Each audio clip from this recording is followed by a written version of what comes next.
sa 92.3 Radyo 5 True FM na nadidinig po sa buong Mega Manila. Tayo rin po ay sabay na napapanood at napapakinggan sa Facebook page ng 92.3 True FM. Pakishare din po ang live stream ng ating episode tonight. At syempre mga kapatid, nako, i-follow, like, share, and follow, and press the yellow button. Ang ating social media accounts, ito po ay at Radyo 5 True FM sa X, formerly Twitter, Threads, Instagram, Facebook at TikTok. And don't forget to subscribe sa Radyo 5 True FM YouTube channels para doon sa mga na-miss po ninyong episodes ng ating programa.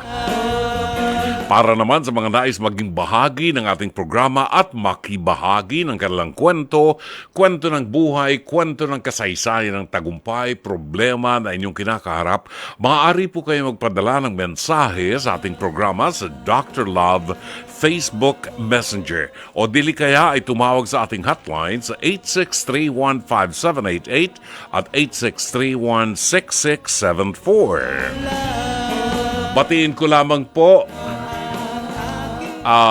yung kura paroko ng Nuestra Señora de los Dolores de Turumbas, de Turumba.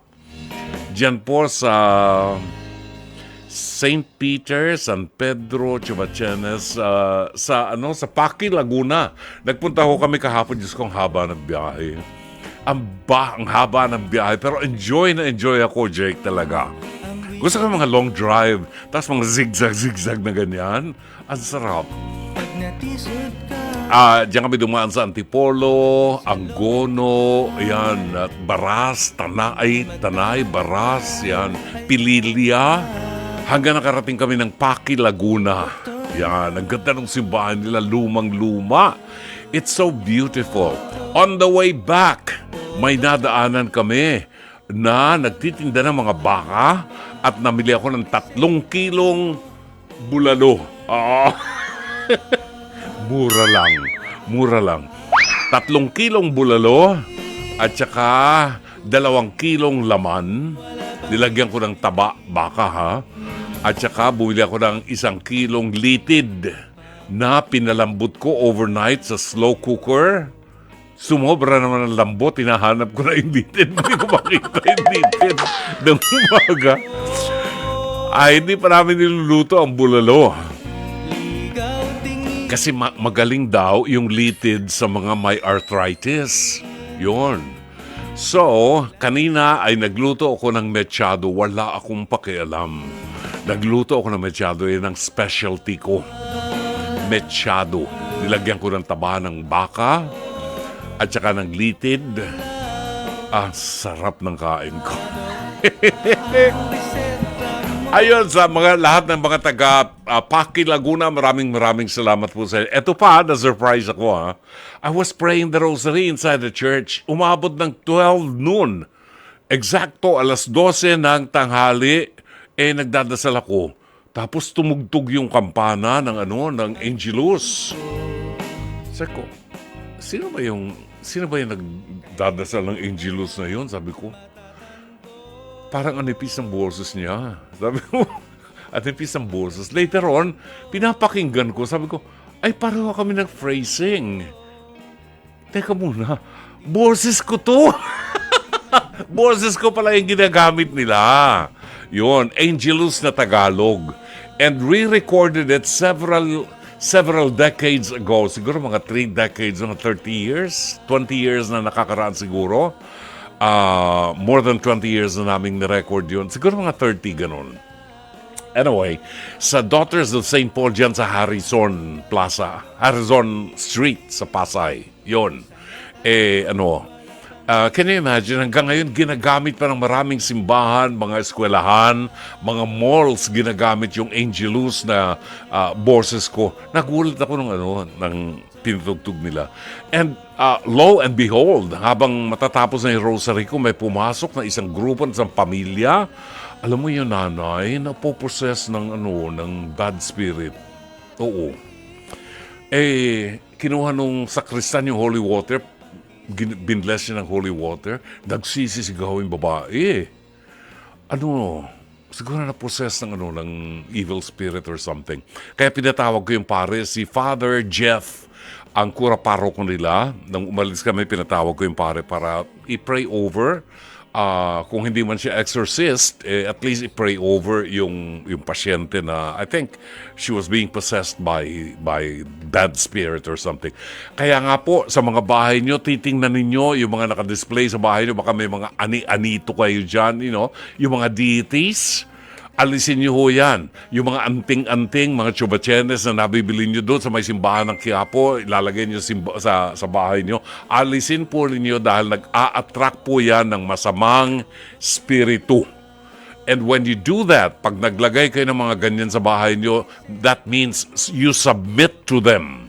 And when you do, posible kayong mapossess ng masamang espiritu. Paalala lang po yan. 9:44 is our time. Ngayon ay kafiestahan ni Saint Ezekiel Moreno, isang obispo. Alam po ba ninyo itong santong ito? Saint Ezekiel Moreno ay naglakad dyan po sa compound ng UST. Yan. Nagmisa po ito dyan sa UST nung nabubuhay pa siya, nung nandito siya sa Pilipinas, sapagkat na-assign po yan dito sa Pilipinas. Saint Ezekiel Moreno, ngayon po ang kanyang kafiestahan, August 19. Pagkain pang-spiritual. Mga salita ng Diyos na nag-iiwan ng pag-asa, kapanatagan at kapayapaan. Pagkain pang-spiritual. Hango sa bagong tipan ng banal na aklat. Pagkain pang-spiritual. Narito ang ating pagkain pang-spiritual sa araw na ito ng Lunes at 19 ng buwan ng Agosto. Ngayon ay kafiestahan ni Saint Ezekiel Moreno, isang obispo ng ating simbahang Katolika. At ang mabuting balita ay matatagpuan sa 19 na kabanata ng Ebanghelyo sang-ayon kay San Mateo, talata 16 hanggang 22. May isa namang lalaking lumapit kay Jesus at nagtanong, "Guro, anong mabuting bagay ang dapat kong gawin upang makamtan ko ang buhay na walang hanggan?" Sumagot si Jesus, "Bakit po ako tinatanong kung ano ang mabuti? Iisa lang ang mabuti. Ngunit kung nais mong magkamit ng buhay na walang hanggan, sundin mo ang mga utos ng Diyos." "Alin sa mga iyon?" tanong niya. Sumagot si Jesus, "Huwag kang papatay. Huwag kang mangangalunya. Huwag kang magnanakaw. Huwag kang sasaksi ng walang katotohanan. Igalang mo ang iyong ama at ina. At ibigin mo ang iyong kapwa gaya ng pag-ibig mo sa iyong sarili." Sinabi ng binata, "Sinunod ko na po ang lahat ng yan. Ano pa po ang dapat kong gawin?" Sumagot si Jesus, "Kung ibig mong maging ganap, ipagbili mo ang lahat ng iyong ari-arian at ipamahagi sa mga mahihirap, at magkakaroon ka ng kayamanan sa langit. Pagkatapos, bumalik ka at sumunod sa akin." Pagkarinig nito, malungkot na umalis ang binata sapagkat siya'y napakayaman. Mga kapatid, ang mabuting balita ng Panginoon.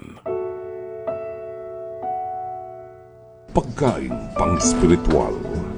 Mga salita ng Diyos na nag-iiwan ng pag-asa, kapanatagan at kapayapaan. Pagkain pang-spiritual. Hango sa bagong tipan ng banal na aklat. Pagkain pang-spiritual. 10 minuto bago po mag-alas 10 ng gabi, may nagtatanong sa akin, "Brother June, saan ka nakabili ng bulalo?" Ay, hindi ho sa Tagaytay. Malayo ang Tagaytay. Alam mo, Jake, ang bili ko, 350 pesos per kilo ng bulalo. Actually, mas mabigat yung buto kaysa dun sa laman, di ba? Pero, ang hinahanap mo doon yung laman ng buto, di ba? Anong tawag doon? Bone marrow. Yan. 350 pesos per kilo. Yung karne, 380 pesos per kilo. Yon. Pero, mura pa yun. Alam mo kung saan ako nabili? Sa may tabing karsada. Hindi ko sa Laguna, dito na sa gawin ng Pililya. Gawin ng Pililya, yung mga zigzag na gano'n. O, doon ko nabili, tabing karsada. At niluto ko kanina, malambot yung karne. So, instead of going to Tagaytay sa Mahogany, na matraffic dyan Santa Rosa, Laguna, pupunta na lang ako ng Pililya. Di ba? Yun, ganun din ang presyo. Okay, sige, 9:51 is our time. Ito ang bahagi ng sa ating Pest to Pest here at ni Dr. Love. Ito po yung bahagi na napanood kanina sa Face to Face sa TV5 na mapapanood po Lunes hanggang Biyernes alas 10:15 hanggang alas 11:15 ng umaga. At meron po itong replay sa Signal TV 1PH Channel 1 alas 8 hanggang alas 9 ng gabi. Panoorin po natin ang episode ngayong gabi na pinamagatang Anak! Sana magkaayos tayo bago magpasko. Nalalapit ng Pasko eh. Ayoko namang dumating ang Pasko nang hindi tayo nagkakaayos, di ba? Kaya sana magkaayos tayo, anak, ha? Bago magpasko. Ang sakit naman noon. Yung magulang ang humihingi ng reconciliation. Alamin po natin, panoorin natin ang ating episode sa ating Pest to Pest. Hear it ni Dr. Love. Narito. Bakit ka pinalaya sa bahay, Ate Maribel? Kasi po, ganito po yun. Ako pong nag-aalaga sa nanay ko na nung dumating po ako, galing po ako ng Pangasinan. Kami po ng aking pong kinakasama po yung stepfather ng anak ko. Tapos po, ang sabi po ng kuya ko, sige, dito ka na lang tumira sa bahay. Alagaan mo si nanay. Nung matapos ko pong alagaan, sinasamahan ko po lagi sa ospital, pinapacheck up ko. Ang ginanti pa po sa akin ng anak ko, ginawan po ako ng istorya nila na kaysa ako daw po hindi nakakatulong, pabaya po akong nanay. Pinabayaan ko po silang magkakapatid na sa lola po, tsaka sa lolo nila, sa kapatid ko pong panganay, sila lumaki. Hindi po nila alam ang istorya nung pinanganak ko po sila. Ano ba ang nangyari at ang feeling ng mga anak mo ay pinabayaan mo sila kaya may galit sila sa'yo? Kasi po, maliliit pa po yung... Nung maliliit sila? Opo, yung panganay ko po, yung kaaway ko ngayon, yung nirereklamo ko, 5 years old pa lang po yan. Nung sumama ako sa... Stepfather ngayon? Sa stepfather nila. Iniwan mo yung panganay mong anak sa nanay mo? Hindi po. Gusto ko po silang kunin, pero yung tatay ko po, ayaw ibigay sa akin. Kasi Okay, so... sa sitwasyon ko daw po, hindi ko sila kayang buhayin. Ang akin naman po, bumalik po ako para punuan ko yung pagkukulang ko sa kanila. Kailan ka bumalik? At eto na pong years na to. Ilang taon ka na ngayon na nag-aalaga sa magulang mo? Mga, hindi po nataunan. Bali, buwan lang po kasi nga po, nag-away po kami ng anak ko na yan. Kababalik mo lang Opo, doon. galing Tapos, po akong okay. Pangasinan. Paano kaya sasagutin ng kanyang anak ang mga paratang ni Ate Maribel? Tawagin natin, Mary Rose, pasok!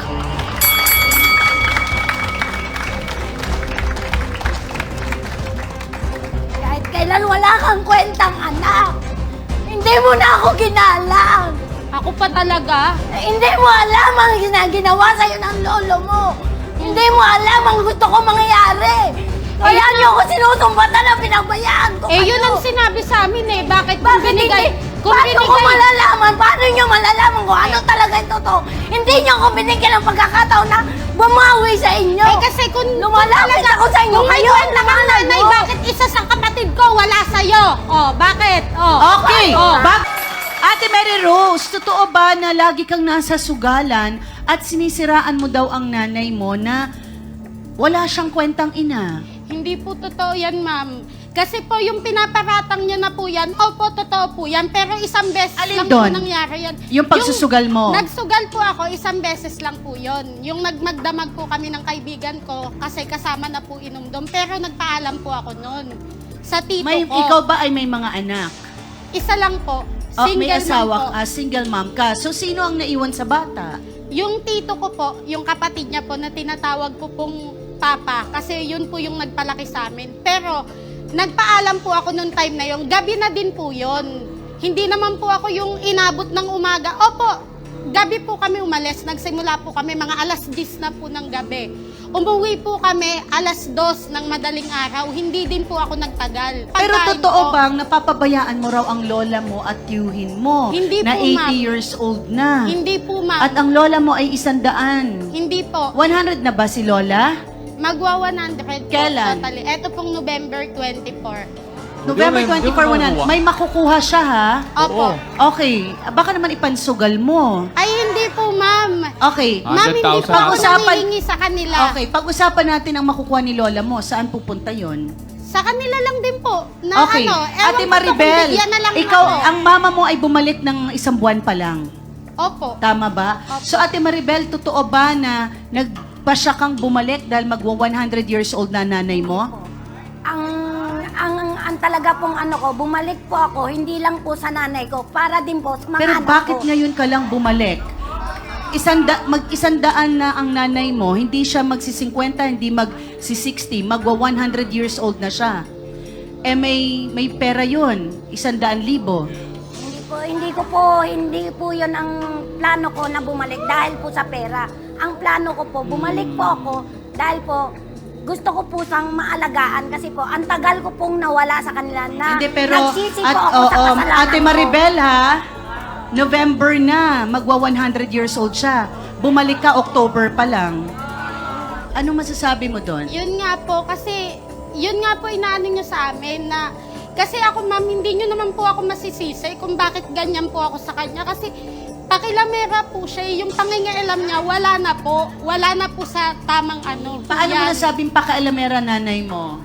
Ito Isa- ba nung dumating siya ng isang buwan, nakailang beses kayo nag-away? Isang linggo pa lang po, yung po ba yung masasabi niyong babawi? Isang linggo pa lang po, inaway na ako.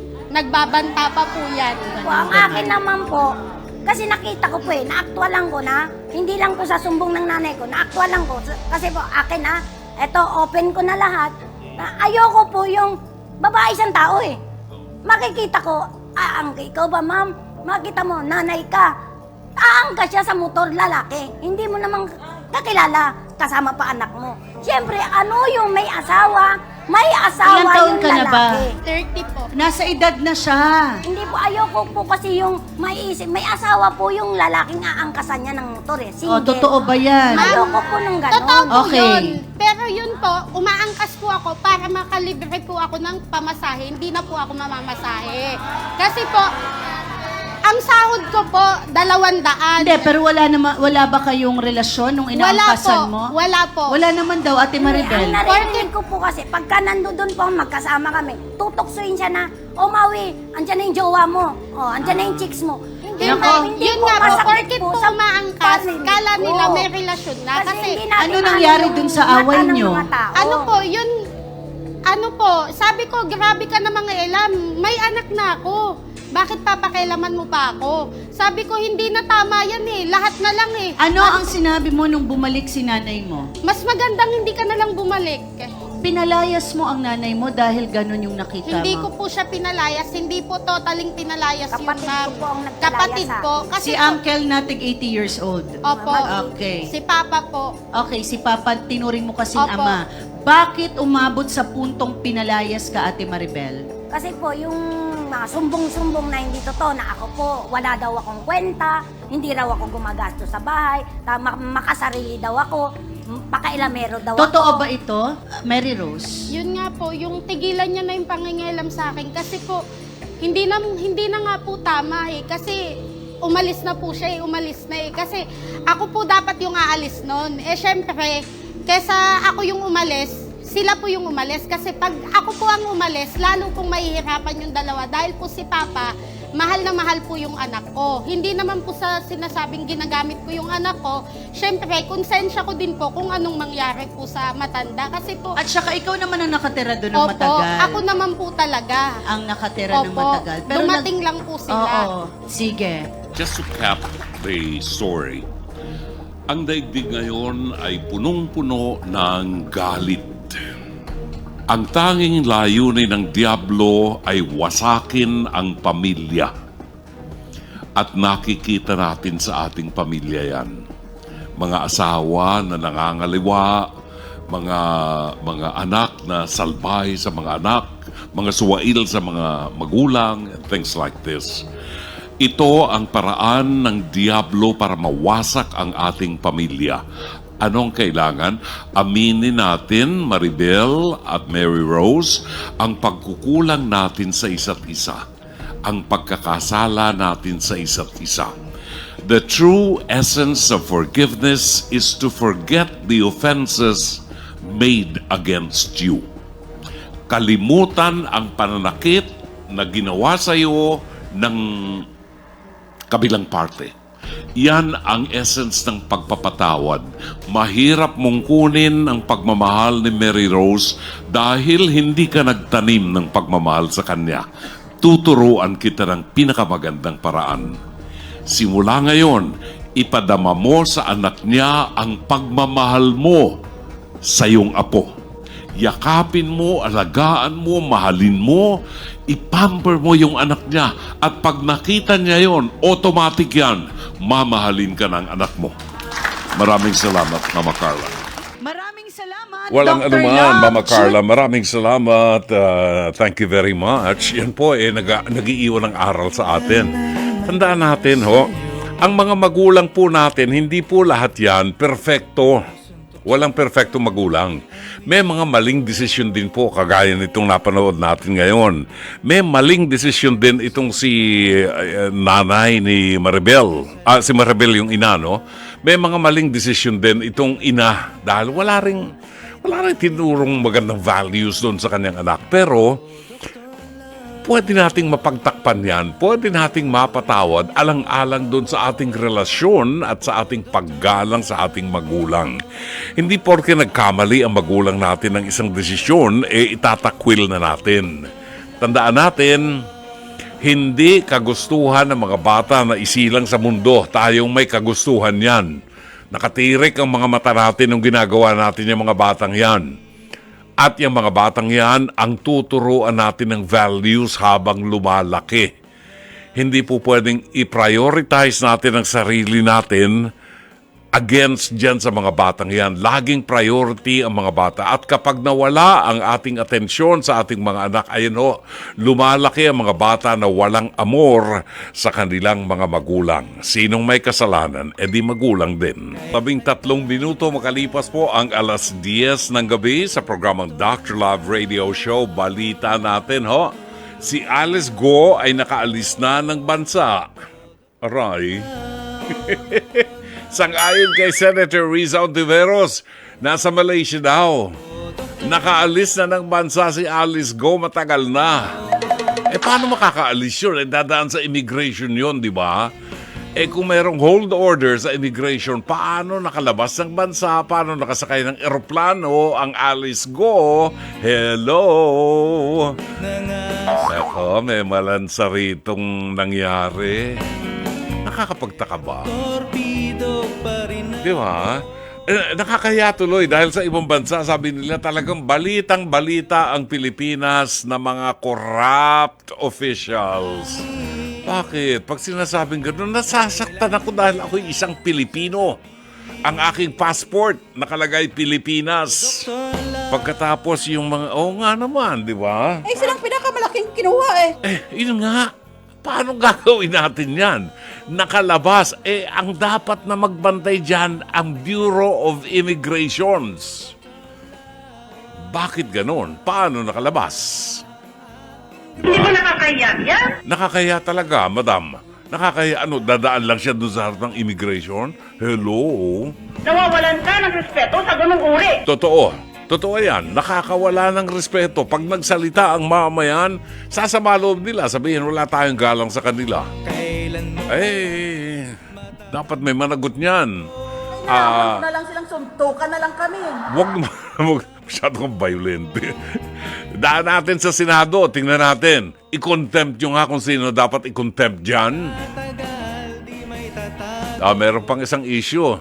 Si Pastor, hanggang ngayon di pa nakikita. Ganyan ba katindi ang ating mga law enforcement agency? May NBI pa tayo, may PNP pa tayo, may CIS pa tayo. Nag-iisang tao, hindi makita, kilalang kilala. Ay nako. Tanong natin kay Teacher JC Calasikas ng Bulacan sapagkat meron siyang opinion dito sa ating Pest to Pest. Hirit ni Dr. Love. Si ano ba nandyan? Si pangalan, yung guest natin? Wala? Okay. Nandyan? Alright, sige. Teacher JC Calasikas, magandang gabi and welcome to Dr. Love. Brother, magandang morning po.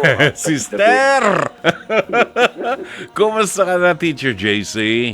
Ayun, Brother John, malungkot, Brother John, dahil tita mo papatong pala, umanaw na. Norma Marco, nakakalungkot. Nakakalungkot, Pinapanood ko yung... Pag narinig ko yung katang Morning Girl, siyang na... Ay, Doc Tim song niya yun. Yes, Morning Girl. Alam mo ba nung bago ko umalis ng bansa, gumawa kami ng isang teleserye sa Channel 2. At ang role ko doon ay asawa ako ng Norma Marco. Meron kaming bed scene at yan ang palagi namin pinagkukwentuhan. May bed scene kami ni Norma Marco sa loob ng kwarto ng bedroom namin. Kinunan kami nag-shoot kami doon. Pero yun yung bago pa ako na born again. Hinahanap mo ngayon, gagawin mo nung palabas yun. Nalimutan ko na kung anong title doon. Basta, andun kami sa kamang dalawa ni Norma Marco. Tapos, siya nakahiga, nakakumot siya. Tapos, naupo ako dun sa kama. Doon kami nagpalitan ng dialogue namin. Yun ang bed scene namin dalawa. Nakakalungkot yung Brother John dahil dalawang DJ na na. Wala, nauna na siya. Magkikita sila ni DJ Richard sa langit. Para rin ang programa, magkasunod. Baka magtayo sila ng stasyon ng radyo doon. Ayun, dalan lang. Mag-a-apply ako someday pagpunta ko ron. Okay. JC Calasikas, ano ang masasabi mo dito sa ating episode ng Pest to Pest? Here at Brother Dr. John, Love. ang una sa lahat, may problema yung nanay. May problema din yung anak. Oo. Kasi, kumbaga parang, ano po ba purpose ng nanay? Ba't siya bumalik? Kasi mag-iisang taon na ang kanyang nanay. Di ba? 100,000 dyan. Oy, yung sabi ng anak, tinatanong ni Mama Carla, anong gagawin dun sa pera na matatanggap nung nanay? Siyang gagastos noon. Indo lola niya na magwa 100 years old na. Oo. Oy, tantanan niyo ako, 100 years old, alam ba niyan kung ano value ng peso? Hindi din makakabili ng gulaman at sago sa labas. Mag-uutos yan. Magbibigay ng pera Hindi yan. talaga. Dahil mahina na yung tinona 100 years old. In totoo lang, ang gagastos ng pera ng nanay o ng magulang na umabot ng 100 years old, yung mga anak at apo. Yes. Matukso pa nga, Brother John, patutugal nga. Walang control dyan yung may-ari. Ngayon, konsyensya lang ng mga anak at apo kung yung perang yon ay gagamitin lang personal o ibibili ng diapers, bibili ng ubas, bibili ng pagkain, yung matanda. Di ba? Yun. Okay. Sana una yung sana yung pag yung perang pambili, sana yung pangangailangan ng lola. Oo. Gamot, pang-check, mga medical Okay, so ano masasabi mo dito kay Maribel na nagbalik dahil ang nanay niya ay mag-100 years old at tatanggap ng 100,000 pesos? Ayun, kung babalikan natin yung kwento, Brother John, kung kamunta na ba si Lola ngayon, Kung ano pa rin ba siya? Malakas pa rin. Ayun. So, sana kung nagkasundo sila, pag-usapan nilang maigi. Mm-mm. Hindi yung nagkakasiraan sila, yung anak niya, sinisiraan yung kanyang nanay. Oo nga, sa Diba? national television, parang, Sasabihin, walang kwentang ina. oo. Di ba? Yeah. Masakit sa itang nanay ho. Mahirap yun. Ay, sakali mang walang kwentang ina yung nanay mo, wag mo nang sabihin sa telebisyon. Yes, oo. Tumahimik ka na lang. Mahirap At sa mga pagka- nanay naman, utang na loob, huwag kayong maglaba ng dirty linens in public. Yung problema ng pamilya nyo, huwag nyong daanin sa social media, huwag nyong ikalat yung baho ng pamilya nyo sa social media dahil lahat kami makikialam sa inyo dyan. Pag Yes, napakialaman kayo kung ano ang sasabihin nyo, itikon yung bibig nyo. Di ba? Kakainit ng ulo. Oo. Lalo na yung anak talagang may vision ng brother. Oo. Right. Oo. Di ba? Yeah. So, anong epekto ng sugal? maipapayo mo? Yun na nga. So, sana mag-usap sila Mhm. sa pamamagitan ng may mapagit ng sabihin na lang natin Oo. barangay or Oo. pag-ayusin sila. Yes. Habang nabubuhay pa, ito payo ko sa anak. Magkasundo na lang sila. Oo. Kung hindi man magkasundo, maging civil. Yes. Oo. Ito ang payo ko sa anak dapat. Habang nabubuhay pa nanay mo. That's Paano? right. That's right. Oh, Oo. tapos Mahirap na pag namatay. kung kailan namatay, ikaw ang pinakamalakas umingak. Yes. Di ba? Mahirap na. Matukan kita dyan. All right. Brother, bati ko lang si Aling Lopez. Sige. Okay.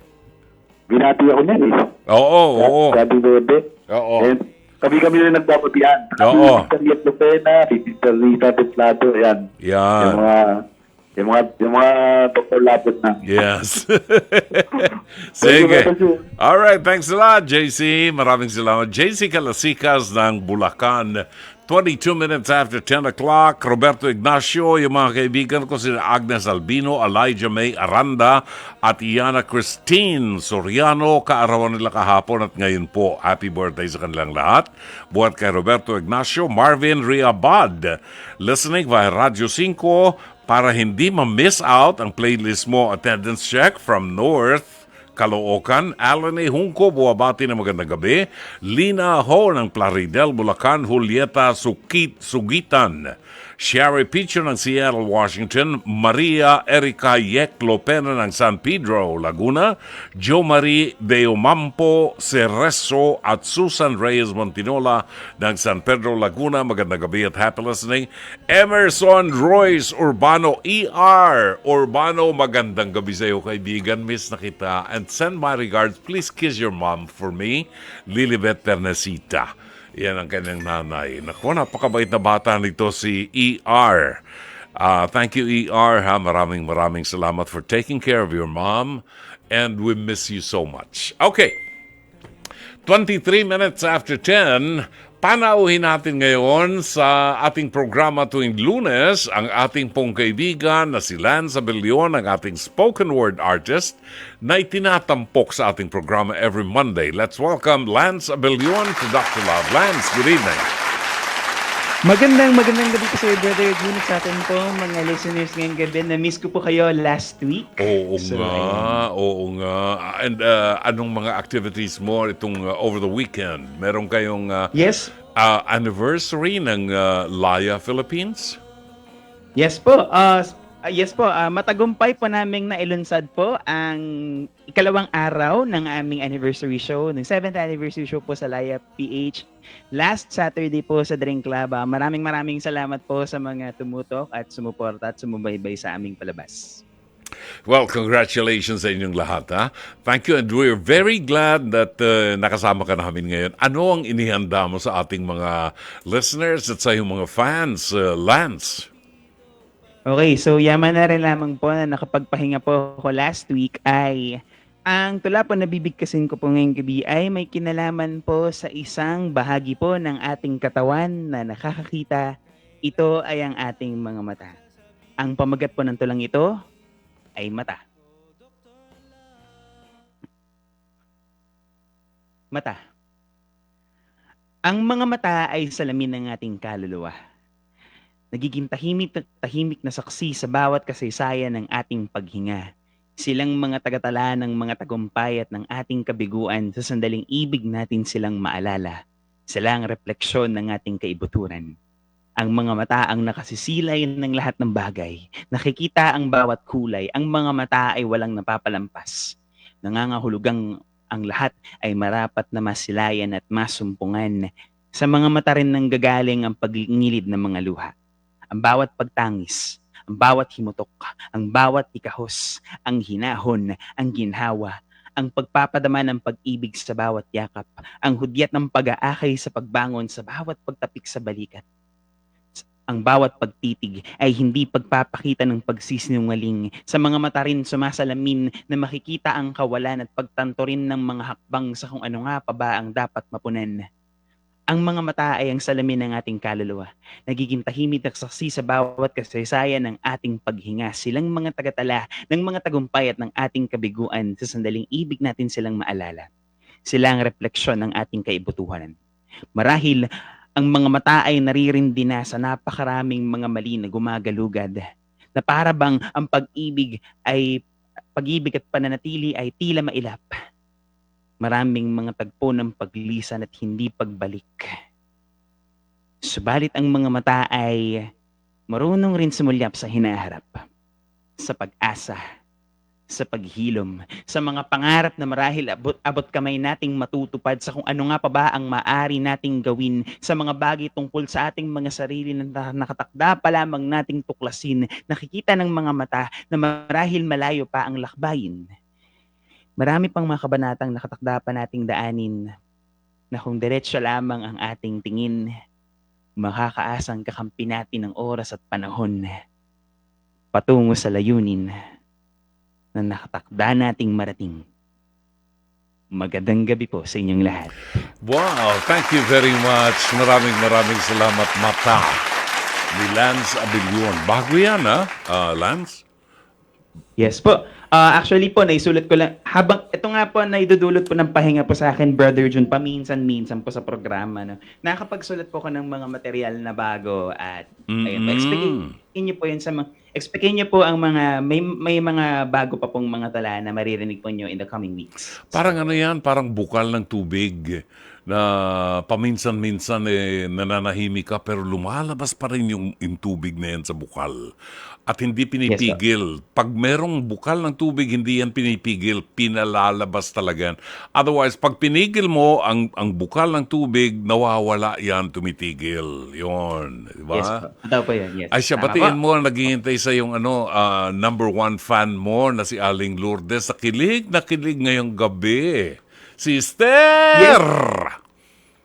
Yes po, syempre po, una na po sa listahan, binabati ko po si Aling Lourdes po ng San Fernando, La Union ng magandang gabi. Sana Sana po ay nasa mabuti ka pong kalagayan at ayun po, sana po ay ligtas ka po dyan. Syempre po si Mami Edna Abelion po ng magandang gabi, happy viewing. Ang mga kapatid ko po sa Layap PH na congratulations sa ating 7 taon sa pamilya ko po sa Abelion family, kay Teacher JC Calasikas at syempre po sa iba po pong mga tagapakinig po natin at taga-suporta. Maraming salamat po. Magandang gabi po. Thank you very much. Lance Abilion, ang ating spoken word artist.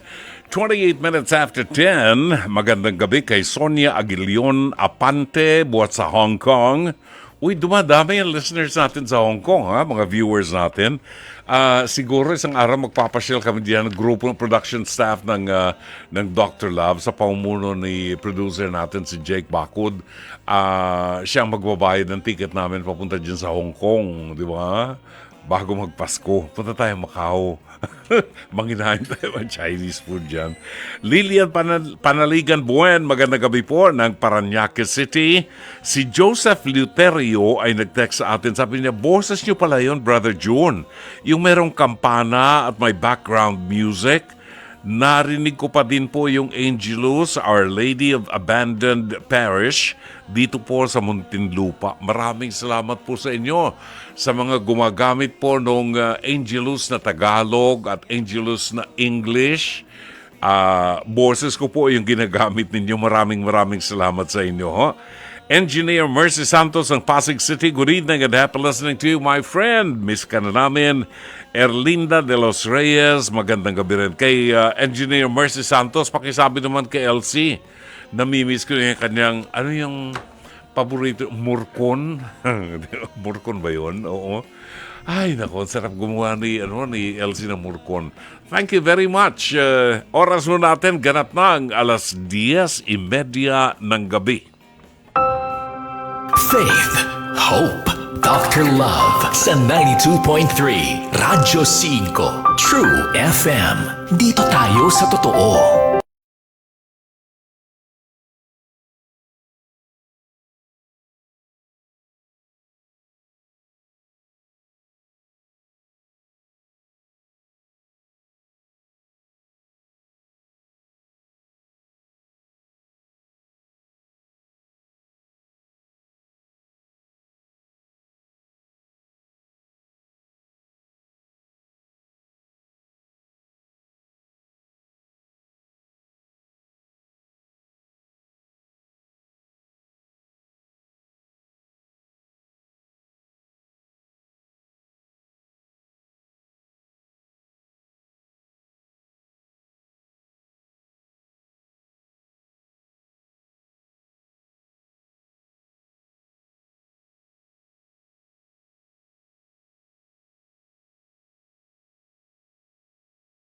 True FM. Dito tayo sa totoo. Maraming salamat. 31 minutes after 10 sa programang Dr. Love Radio Show. Bigyan lang po natin to. Ho? Si Ruth Bosbos, isang malamig na gabi. Dr. Love, ang pagbati namin sa iyo. Nakikinig kami ng pamilya ko sa programa niyo habang nakahiga. Pabati naman po para masarap ang tulog. Magandang gabi sa inyong lahat dyan sa buong pamilya ni Ruth Bosbos. Pinakamagandang paraan talaga yung matutulog, yung nakahiga ka tapos nakikinig ka sa mga magagandang music, di ba? Nakakaalis ng stress. Carmelita Lina Neira ng Hong Kong ay nakatutok din sa atin. LV Kabahog, isang maganda at maulang gabi. Mag-iingat lang po pagmamaneho, Brother John. Umuulan ba sa labas? Sheila Orot, Marilu Lico ng Antipolo City, Chato Saavedra Sakluti ng Novaliches, Quezon City, Amir Senya ng San Pedro Laguna at Angelita Banatao ng Pateros, Metro Manila. Magandang gabi rin sa ating kaibigan si Alfred Saban na ngayon ay nakatutok sa programa natin. Myra Bulisay Lee na ngayon ay kukuya-kuyakoy dyan sa Tagaytay. Umalis ka na ng Tagaytay. Wala ka nang masisinghot na malinis na hangin sa Tagaytay. Kasi overlooking kayo doon sa Bulkang Taal, di ba? Oh, bumaba na kaagad dito sa Maynila. Dito nga na, amoy na namin yung apektado na kami ng smog eh. Kaya yung mga may edad na katulad ko na may diferensya, halimbawa sa may COPD, may problema sa lungs, may problema sa paghinga nila, may hika or something, wag po kayong lalabas ng bahay. At kung lumabas man kayo, gumamit kayo ng face mask para maprotektahan po kayo. Magandang gabi at happy listening kay Marivi Viola at Elizabeth Villa Gonzalo na nakahabol ngayon. Again, Myra Bulisay Lee, uwi ka na po ng Maynila. Gusto mo pasundo kita dyan? Magpapadala ko ng mga motorsiklo na may hagad para pag uwi mo dito safe na safe ka. At saka lahat ng dadaanan ng sasakyan mo ay papagpaga namin ng alikabok para pagbalik mo rito sa Maynila, wala kang masingkot na alikabok. 10:37 is our time. Magandang gabi kay Alfred Saban na nag-react sa atin sa pagbati natin. Ibig sabihin, ay nakikinig siya ngayon sa atin. Thank you, Alfred. Mas-schedule ka na ba sa ating visa application interview? Ako'y nakaschedule somewhere in September, first week of September. At doon sa mga nagpabigay ng intensyon na sasama po sa ating Marian Pilgrimage sa Europe come October 5 to 21, makipag-ugnayan na po kayo kay Miss Edna Calleja para malaman po ninyo ang schedule ng inyong interview sa embassy para makakuha tayo ng Schengen visa. Yan. Ang unang destination natin, I think, is Portugal. Ang unang destination natin. So, ang ating a-applyan ay Schengen visa diyan sa Embassy of Spain. Makipag-ugnayan na po kayo kay Edna Calleja para malaman niyo po ang mga requirements sa kakailanganin. And for those who are interested in joining us, pwede pa po kayong humabol. Meron pa tayong available seats at magkakasama-sama po tayo rito, no? Kasama natin ang mga regular na mga pilgrims ni Dr. Love, mga dati ng pilgrims, makakasama ho natin dito. And this will be several days of prayers and reflections and everything. Makipag-ugnayan po kay Edna Calleja, 0925-752-2230. Ulitin ko po, Edna Calleja, 0925-752-2230. Pwede kayong mag-text o tumawag na ngayong gabi.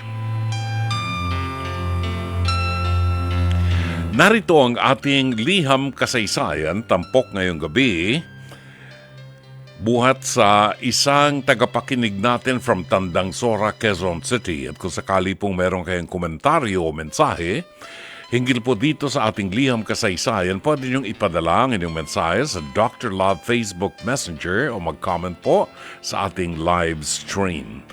O dili kaya, maaari kayong tumawag sa ating hotline sa 863-15788 at 863-16674 para sa live counseling. Dear Dr. Love, good evening po sa inyo at sa staff ng inyong radio show at sana'y okay po kayong lahat dyan. Tawagin niyo po ako sa pangalang Jessa.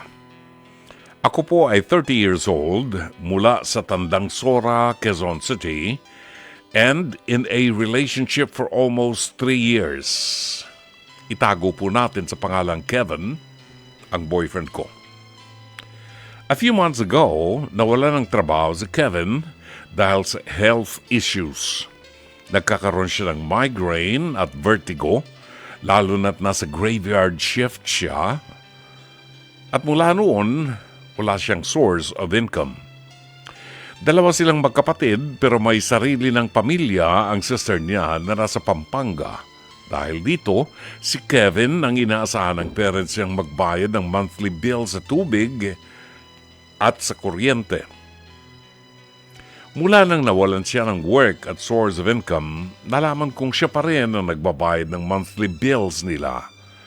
Akala ko galing sa savings niya ang pinambabayad niya. Hanggang nitong nakaraang buwan nang makatanggap ako ng message mula sa common friend namin at nalaman ko from them, umuutang-utang pala si Kevin sa kanila at nangangakong magbabayad kaagad. Pero lumipas na raw ang 1 linggo at ilang buwan hindi pa rin nagbabayad si Kevin. Hindi rin daw nagre-reply sa messages nila either sa text o sa messenger. Nang tinanong ko si Kevin about this, nag-deny pa siya at first. Pero nang ipinakita ko ang messages, wala siyang nagawa kundi umamin. Wala naman daw siyang choice kasi wala nang ibang maaasahan ng parents niya kundi sila lang. Hindi rin alam ng parents niyang umuutang siya para lang may pambayad sa monthly bills nito. Gusto ko rin sanang tumulong pero sapat lang ang kinikita ko at may binabayaran din ako buwan-buwan. Dr. Love, naaawa ako sa boyfriend ko. Alam kong mali ang di niya pagsagot sa mga inutangan niya pero na-appreciate ko naman yung ginawa niya for his parents. Panalangin ko pong makahanap na siya ng work para makapagbayad na rin sa mga inuutangan niya. Pero in the meantime, ano po ba ang dapat niyang gawin, Dr. Love? Dapat ba niyang talikuran pansamantala ang responsibilidad niya sa parents niya dahil wala siyang work? Dapat ba niyang sabihin wala siyang pera para pantusto sa monthly bills nila? Pero paano naman ang parents niya kapag hindi niya nagawa ang inaasahan nila sa kanya? Please, Dr. Love, sana'y matulungan niyo ko at para masabi ko ang nararapat para sa boyfriend ko. At sana'y napapakinggan ng parents niya sa mga sandaling ito para magka-idea rin po sila sa mga ganitong kalagayan. Thank you in advance, Dr. Love. God bless. Kumakalang Jessica ng Tandang Sora, Quezon City.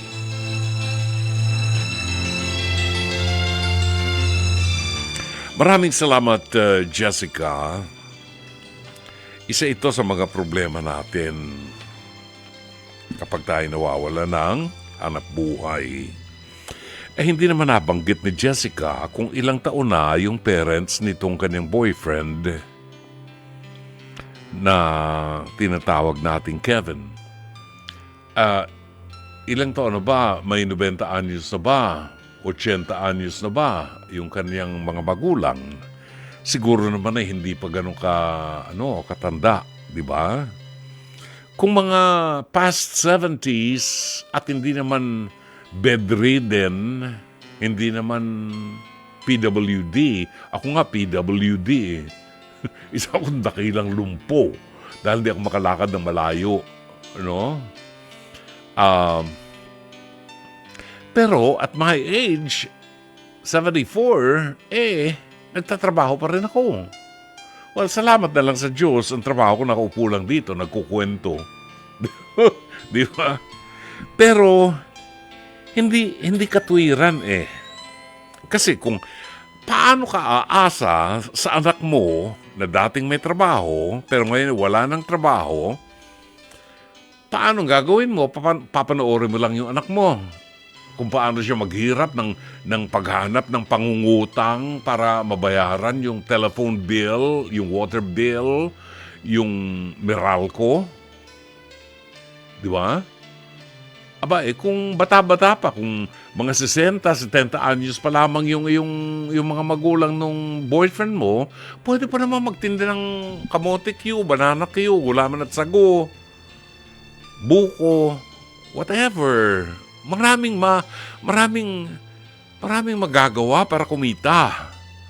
Kung nandun lang sa bahay, di magluto ng merienda, magluto ng mga okoy or something, magluto ng ulam, bago man ng halian para maibenta dun sa harap ng bahay, wala na kayong babayaran sa BIR.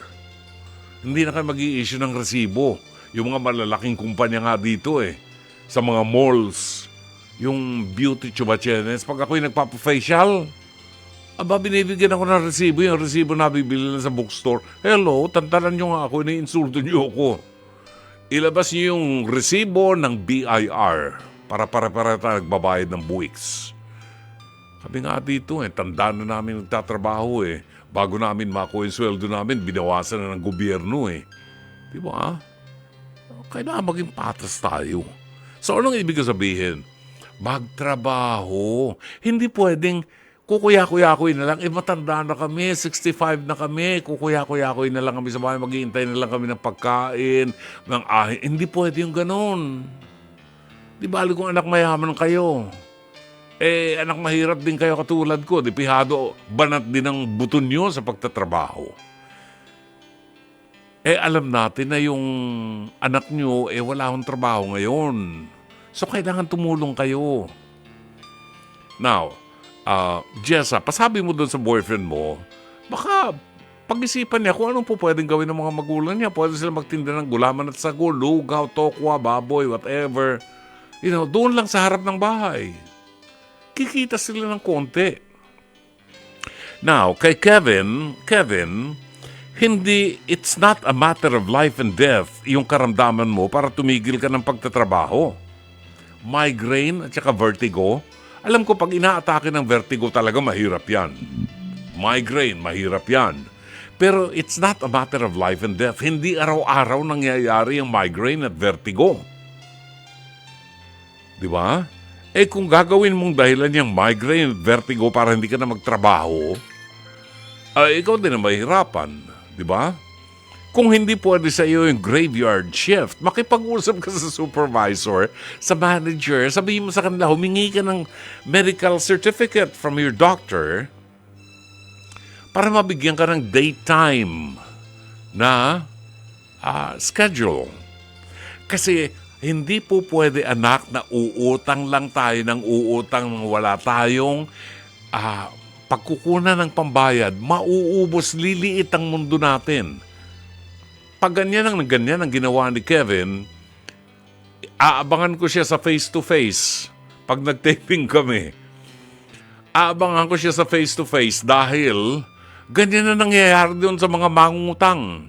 Utang ng utang, pag siningil na, nang gagalaiti sa galit at sinisingil sila.